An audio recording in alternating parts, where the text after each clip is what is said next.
what's really the cause of traffic, perennial traffic, like everyday traffic issue, loss of man hours, quality productive hours on Lagos roads every day.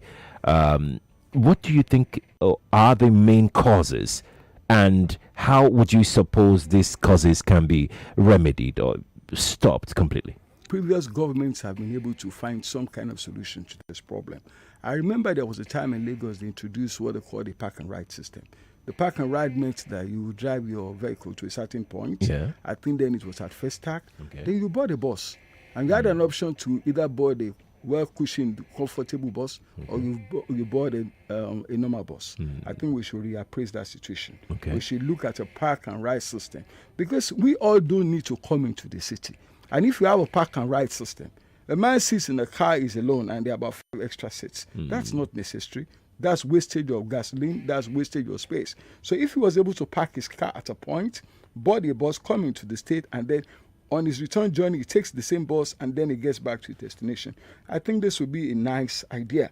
We need to look at it again, reappraise it, and see the possibility of practicalizing this option. But also, one very important key factor in Lagos, during the Jakonde time, you remember, we had Baba Kekere, which was like a ferry service.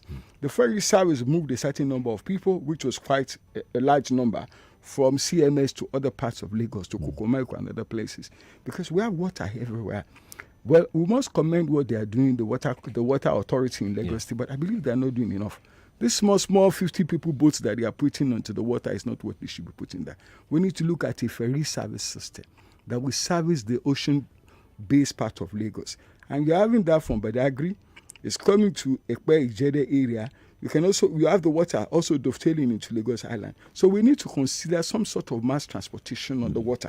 For me, traffic gridlock has through the years defined our lives in this city. It is the question of management of traffic.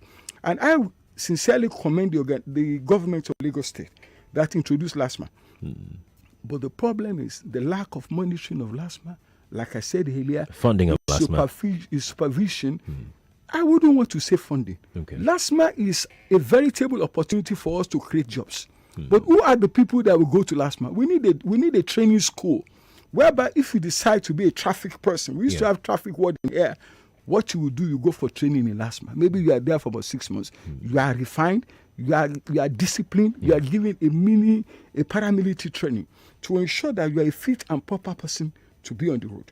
And more importantly, you are also drilled on the consequences of collecting bribes on the road. You are not a policeman. Your duties are defined.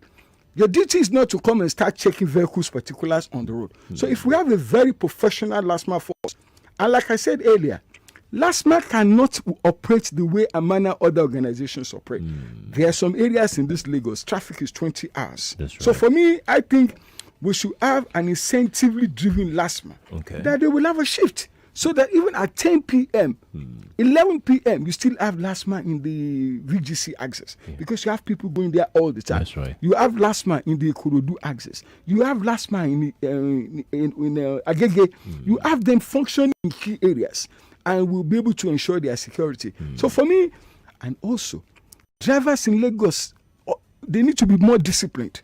Because what you find in Lagos... Even the road users themselves. The road users. What you find in Lagos is a certain area, for example, on Iko Bridge, they are fixing the road there. You find mass traffic, Okada riders, downfall people turning right there on the bridge and facing traffic.